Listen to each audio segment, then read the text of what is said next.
Myself is Manoj Modi. Welcome you once again in my English Academy channel. आज की इस video में हम प्रीपोजिशन की कड़ी में ओ एफ ऑफ और ओ डबल एफ ऑफ के यूज़ को स्टेप बाय स्टेप करना सीखेंगे। साथ साथ हम ये भी समझेंगे कि इन दोनों के बीच में क्या डिफरेंस है, यानी कि क्या अंतर है। तो चलिए इस वीडियो को शुरू करते हैं ओ एफ ऑफ से। तो ऑफ का हिंदी मतलब होता है का, की, के, और इस ऑफ का यूज़ दो ऑब्जेक्ट के बीच में, यानी कि मान लीजिए एक ऑब्जेक्ट ये और एक ऑब्जेक्ट ये, इन दोनों के बीच में संबंध जोड़ने के लिए किया जाता है, राइट। और ऑब्जेक्ट जो होता है आपका हमेशा क्या होता है, नाउन, राइट। नाउन मतलब व्यक्ति, वस्तु, स्थान।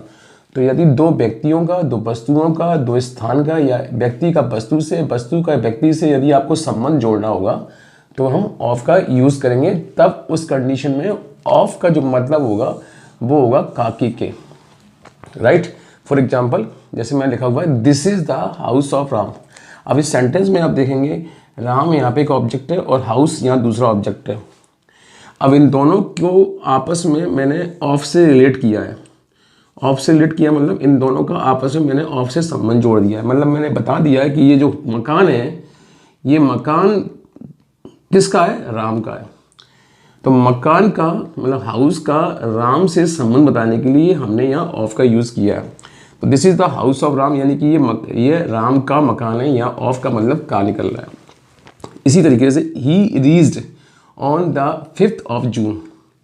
अब इस सेंटेंस में हमने इस डेट का और इस मंथ का आपस में जो रिलेशन डेवलप किया है वो कैसे किया है, ऑफ से किया है। तो मतलब वह पहुंच गया कब, जून की 5वीं तारीख को, यानी कि 5th डेट को वो जून पहुंच गया। तो महीने की किस डेट से, मतलब महीने की किस डेट पर वो वहाँ पहुंचा है, ये बताने के लिए हमने यहाँ ऑफ का यूज़ किया है। तो ही reached on the 5th of June, यानी कि जून महीने की 5वीं डेट को, मतलब 5th डेट को वो वहाँ पर क्या है, पहुँचा है। इसी तरीके से ही कॉल्ड मदर ऑफ रवि, उसने माँ को बुलाया, और माँ किसकी थी, रवि की थी। तो इस मदर का हमने ये संबंध जोड़ा है, किससे जोड़ा है, रवि से जोड़ा है। तो इस संबंध को जोड़ने के लिए यहाँ पे हमने ऑफ का यूज़ किया, और यहाँ ऑफ का मतलब होता है की। तो उसने रवि की माँ को बुलाया। तो जब भी दो ऑब्जेक्ट के बीच में यदि आपको कोई रिलेशन डेवलप करना होगा, संबंध जोड़ना होगा, बताना होगा कि इस ऑब्जेक्ट का उस ऑब्जेक्ट से क्या संबंध है, और तब उस कंडीशन में ओ एफ ऑफ का यूज़ करेंगे। तो ये था ऑफ का रूल नंबर 1। जबकि अब हम बात करें ओ डबल एफ ऑफ की। ओ डबल ऑफ में हम क्या करते हैं, यहाँ हम संबंध जोड़ते हैं, जबकि इसमें हम संबंध अलग अलग कर देते हैं। मान लीजिए एक ऑब्जेक्ट ये और दूसरा ऑब्जेक्ट ये है, तो इन दोनों के बीच में मान लीजिए कोई रिलेशन था, और इस रिलेशन को मैंने इस लाइन से शो किया है, यानी कि ये लाइन इन दोनों के बीच में संबंध जोड़ रही है। अगर मैं इस लाइन को बीच में से ब्रेक कर दूं, मतलब मैंने अलग कर दिया इस लाइन को, तो यानी कि मैंने क्या कर दिया, संबंध तोड़ दिया। यानी कि कोई चीज़ जो जारी थी, जुड़ी हुई थी, उसको मैंने अलग कर दिया, आपसे अटैच थी, किसी ऑब्जेक्ट से अटैच थी, या उसके बीच में कोई संबंध कंटिन्यू था, उस कंटिन्यू संबंध को यदि मैं तोड़ दूं तो ओ डबल एफ ऑफ का यूज़ किया जाएगा। For example switch off the fan, मतलब पंखे को बंद कर दीजिए। पंखे को बंद करने का मतलब ये हुआ कि मान लीजिए फैन ये है और स्विच ये है, और जैसे ही मैंने स्विच के बाद ऑफ लगाया, तो इसका मतलब ये है कि मुझे अब इन दोनों के बीच में जो करंट जा रहा है उस करंट को रोकना है, मतलब उसको क्या करना है, तोड़ना है। तो जब भी हम दो ऑब्जेक्ट के बीच में जो रिलेशन होगा, उस रिलेशन को यदि हम अलग करेंगे, तब हम ओ डबल एफ ऑफ का यूज़ करेंगे। तो स्विच ऑफ द फैन का मतलब ये हुआ कि पंखे को बंद कर दीजिए। इसी तरह से पुट ऑफ द शूज़, यानी कि जूते को उतार दीजिए, यानी कि जो जूते आपके पैर से अटैच हैं उसको वहाँ से क्या कर दीजिए, अलग कर दीजिए। तो पुट ऑफ द शूज़। इसी तरीके से कीप ऑफ द डिस्टेंस, यानी कि डिस्टेंस बनाए रखिए। मतलब अगर एक ऑब्जेक्ट दूसरे ऑब्जेक्ट से यदि टच कर रहा है तो आपका कहने का मतलब ये है कि इस ऑब्जेक्ट से डिस्टेंस कैसी होना चाहिए, अलग अलग हो जाना चाहिए, यानी कि दूर दूर हो जाना चाहिए। तो कीप ऑफ द डिस्टेंस का मतलब ये है कि दूरियां बना के रखिए, मतलब पास पास मत आइए, टच मत कीजिए। इसी तरीके से ही फेल ऑफ हिज साइकिल, वह अपनी साइकिल से गिर गया। मान लीजिए वो ये साइकिल है और साइकिल पे बैठा हुआ है।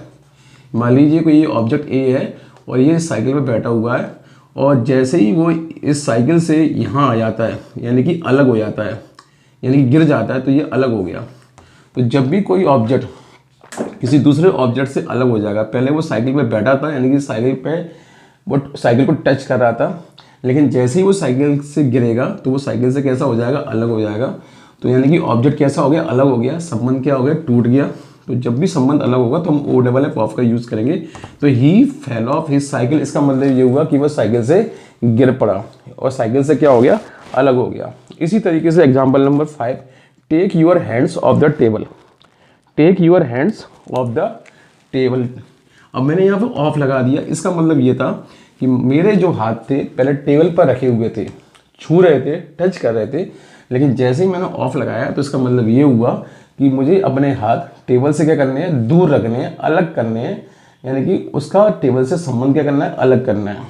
तो जब भी किसी सेंटेंस में ओ डबल एफ ऑफ आप लिखे हुए देखेंगे तो आपको ये समझना है कि दो ऑब्जेक्ट एक दूसरे से दूरी पर है, अलग अलग है, उनके बीच में रिलेशन जो था वो टूट गया, डिस्कनेक्ट हो गया। तो take your hands off the table का मतलब ये हुआ कि अपने हाथ टेबल से दूर रखिए, यानी कि अलग कीजिए। तो ये था ओ डबल ऑफ का फर्स्ट रूल। अब हम बात करते हैं नेक्स्ट रूल की। ओ एफ ऑफ और O double F off sentence में कभी कभी डिफरेंट मीनिंग भी देते हैं। इसे हम रूल नंबर 2 और 3 के माध्यम से समझ लेते हैं।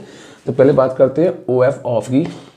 जैसा कि मैंने बताया था कि ओ एफ ऑफ सेंटेंस में का, की, के का काम करता है, और जब भी ये का, की, के का काम करेगा तो ये दो ऑब्जेक्ट के बीच में रिलेशन डेवलप करेगा, यानी कि रिलेशन को जोड़ेगा। लेकिन कभी कभी ऑफ सेंटेंस में अबाउट का काम भी करता है। कहने का मतलब ये है कि अगर ऑप्शन में या आपको अबाउट की ज़रूरत हो सेंटेंस में, तब आप वहाँ पर ऑफ का यूज़ भी कर सकते हैं, क्योंकि अबाउट का मतलब होता है के बारे में। तो वह आप अबाउट की जगह ऑफ भी लगा सकते हैं। जैसे मैंने कहा मैं तुम्हारे बारे में जानता हूँ, तो बारे के लिए क्या आता है, अबाउट। तो मैंने इस सेंटेंस को ऐसे लिखा, आई नो अबाउट यू।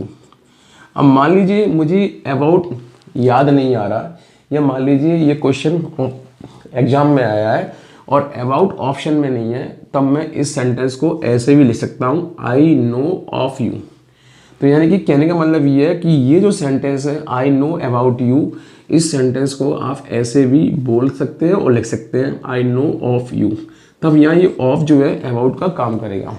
इसी तरीके से example number 2, I have heard of you, मतलब मैंने तुम्हारे बारे में सुना है, I have heard of you. तो यहाँ ऑफ का मतलब काकी के नहीं है। तो ओवरऑल कहने का मतलब ये है कि ऑफ सेंटेंस में अबाउट का काम भी करता है। इसी तरीके से ओ एफ ऑफ सेंटेंस में कभी कभी मैं से का भी अर्थ देता है, राइट। फॉर एग्जाम्पल जैसे इस एग्जाम्पल में लिखा हुआ है, one of you is blind, यानी कि तुम में से एक क्या है, अंधा है। इसी तरीके से second example, none of them is blind, उनमें से कोई भी अंधा नहीं है। Third example, either of two students, यानी कि दोनों विद्यार्थियों में से कोई एक कैसा है, अंधा है। तो सेंटेंस में ऑफ कभी कभी मैं से का भी अर्थ देता है, और ऐसी कंडीशन में ये इस तरह से सेंटेंस में यूज़ किया जाएगा। अब इसी तरीके से हम बात करते हैं ओ डबल एफ ऑफ की। जैसा कि मैंने बताया था कि ओ डबल एफ ऑफ का यूज़ दो ऑब्जेक्ट के बीच में संबंध अलग अलग करने के लिए भी किया जाता है। तो उन दोनों ऑब्जेक्ट के बीच में ओ डबल एफ ऑफ का यूज़ किया जाएगा। लेकिन सेंटेंस के लास्ट में अगर यदि ओ डबल एफ ऑफ का यदि आप यूज़ करते हैं तो इसका यूज़ एडवर्ब की तरह भी हो सकता है, और ऐसी कंडीशन में ओ डबल एफ ऑफ का मतलब होगा बंद, अलग या दूर। तो डिपेंड करेगा सेंटेंस पे, वो सेंटेंस में उसका यूज़ किस सेंस में और किस अर्थ में किया गया है। For example, station is 1 mile off, मुझे यदि ये बोलना है कि स्टेशन 1 मील दूर है, मतलब 1 मील की डिस्टेंस पर है, मतलब यहाँ से 1 मील दूर है, अलग है यहाँ से जहाँ मुझे पहुँचना है, तब उस कंडीशन में मैं दूर के लिए ये वाला वर्ड यूज़ कर सकता हूँ। तो स्टेशन इज़ 1 मील ऑफ, कहने का मतलब ये स्टेशन 1 मील क्या है यहाँ से दूर है, तो ओ डबल एफ ऑफ का मतलब यहाँ पे क्या है, दूर है।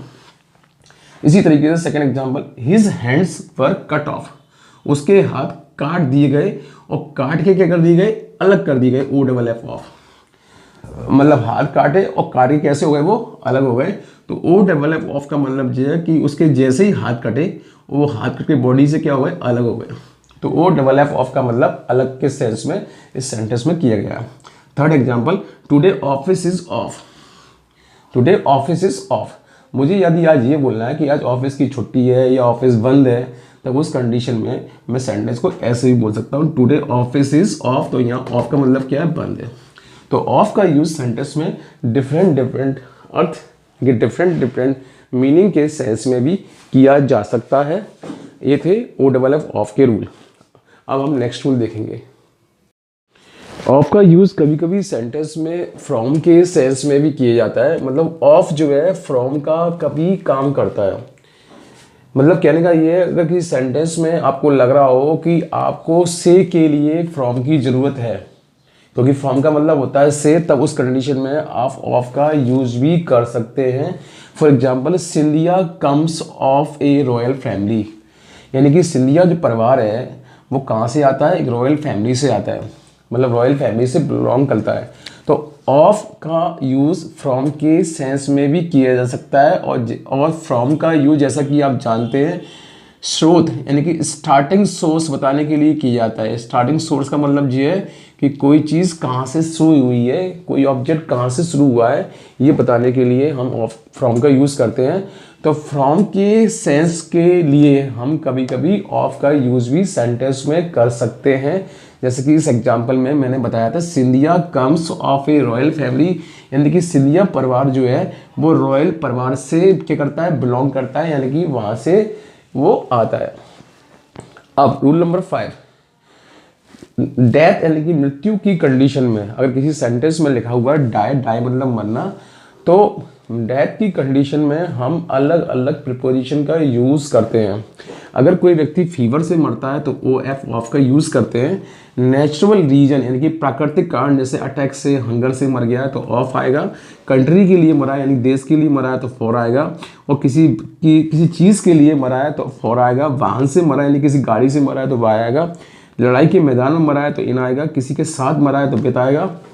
किसी अवधि यानी कि पीरियड, यानी कि बचपन है, बुढ़ापा है या यंग एज है, उस पीरियड में व्यक्ति मरा है तो उसके लिए इन आएगा। और निश्चित एज यानी कि पर्टिकुलर एज दियो, फिक्स एज दियो, तो उस कंडीशन में एट का यूज़ किया जाएगा। घाव से जैसे मरा हो तो फ्रॉम आएगा। अब आपको सेंटेंस में ये देखना पड़ेगा कि उसकी मृत्यु कैसी हुई है। जैसे ही डाइड कॉलरा, कॉलरा से मरा है यानी कि कॉलरा क्या है, बुखार है, बुखार है, तो इस कंडीशन में हम ऑफ का यूज़ कर देंगे। फिर हम देखेंगे ही डाइड बैटल, यानी कि बैटल मतलब लड़ाई, ठीक है, तो वह लड़ाई में मरा यानी कि, तो यहाँ लड़ाई की बात हो रही है तो यहाँ इन आ जाएगा। फिर लिखा हुआ है ही डाइड चाइल्डहुड, चाइल्डहुड यानी बचपन यानी कि पीरियड, तो यहाँ इन आ जाएगा। और ही डाइड फैमिली, फैमिली मतलब किसी के साथ, तो यहाँ बिता जाएगा। ही डाइड विद फैमिली, वह फैमिली के साथ मरा। और फिर लिखा हुआ है ही डाइड कार, कार मतलब क्या हो गया, वाहन हो गया, और वाहन के लिए क्या आएगा, बाय। तो अलग अलग सेंटेंस में अलग अलग सेंस में इसका यूज़ किया जाएगा। जैसे एक एग्जांपल मैंने और लिखा, जैसे ही डाइड और लिखा हुआ है द एज ऑफ 27, मतलब 27 साल की उम्र में वो मर गया, यानी कि एज कैसी है, निश्चित एज है, तो यहाँ पर एट लगेगा। तो डाइड की कंडीशन में आपको, डाई की कंडीशन में आपको अलग अलग प्रिपोजिशन का यूज़ करना होगा। आपको देखना होगा कि इस डाई के बाद कौन सा वर्ड लिखा हुआ है और किस सेंस में उसका यूज़ किया गया है, तब हम अलग अलग प्रिपोजिशन का यूज़ सेंस वाइज करेंगे। तो ये था ऑफ का रूल नंबर 5। अब हम नेक्स्ट रूल को देखते हैं, नंबर 6। रूल नंबर 6 में ये देखेंगे कि मेड यानी कि मेक की सेकेंड फॉर्म होती है मेड। तो मेड के बाद ऑफ भी आता है और मेड के बाद फ्रॉम भी आता है। किस केस में ऑफ आता है और किस केस में फ्रॉम आता है ये हम समझ लेते हैं। तो जब कोई ऑब्जेक्ट को हम बदलेंगे, जब कोई ऑब्जेक्ट को, मतलब मान लीजिए एक ऑब्जेक्ट ये है, दूसरा ऑब्जेक्ट ये है, राइट, अगर हम इस ऑब्जेक्ट को दूसरे ऑब्जेक्ट में बदलेंगे और यदि बदलने पर परिवर्तन ना हो मतलब पहले जैसा पहले था वैसा पहला की वैसा बाद में भी रहे तो मेड के बाद ऑफ लगाना है। लेकिन अगर जैसे ही हमने इस ऑब्जेक्ट को परिवर्तित किया और ये कुछ इस तरह से हो जाए, मतलब इसका रूप बदल जाए, तब उस कंडीशन में हमें मेड के बाद फ्रॉम लगाना है, राइट। फॉर एग्जाम्पल जैसे मैंने कहा आइस इज मेड वाटर, बर्फ़ जो है पानी से बनती है या पानी से बनाई जाती है। तो कहने का मतलब ये है कि बर्फ़ जो है पानी से बनाई जाती है, मतलब पहले भी वो पानी थी और बाद में भी वो क्या थी, पानी थी, यानी कि जल थी। दोनों ही स्थिति में वो जल का ही रूप है। तो यहाँ पे हम ऑफ का यूज़ कर देंगे क्योंकि परिवर्तन पूरी तरह से नहीं हुआ। सेकेंड एग्जाम्पल में देखेंगे कर्ड इज मेड मिल्क। अब दही जो है मिल्क से बनता है, यानी कि दूध से बनता है। तो आप देखेंगे पहले तो वो क्या था, दूध था, और जैसे ही उसको आपने दही में बदला तो परिवर्तन पूरी तरह से हो गया, मतलब केमिकल चेंजेस हो गए उसके अंदर। अगर उसमें केमिकल चेंजेस हो जाए, फिजिकल चेंजेस हो जाए, नॉट केमिकल चेंजेस हो जाए, केमिकल चेंजेस की कंडीशन में आपको यहाँ पे फ्रॉम का यूज़ करना है। तो कर्ड इज मेड मिल्क, यानी कि यहाँ पे परिवर्तन पूरी तरीके से हो गया, तो यहाँ हमने फ्रॉम का यूज़ कर दिया। अब third example table is made would. Table जो है लकड़ी से बनती है, यानी कि पहले भी लकड़ी थी और बनने के बाद भी वो क्या नहीं, लकड़ी रही, कोई परिवर्तन नहीं हुआ, तो ऑफ। इसी तरह से एग्जाम्पल है वाइन इज मेड ग्रेप्स। शराब जो है अंगूर से बनती है, यानी कि इसमें भी केमिकल चेंजेस हो गए, तो यानी कि परिवर्तन पूरी तरह से हो गया, तो यहाँ पे हम फ्रॉम का यूज़ कर देंगे। तो जब केमिकल चेंजेस हो जाए तब उस कंडीशन में हम फ्रॉम का यूज़ करेंगे। और यदि उसमें परिवर्तन यानी कि चेंजेस पूरी तरह से ना हो, कंप्लीटली ना हो, जैसा पहला ऑब्जेक्ट था वैसा बाद में भी है, तो उस कंडीशन में हमें ऑफ का यूज़ करना है। अब है रूल नंबर 7, कंसिस्ट के बाद, कंसिस्ट का मतलब होता है शामिल होना, मिला होना, शामिल होना, ये कंसिस्ट का मतलब होता है।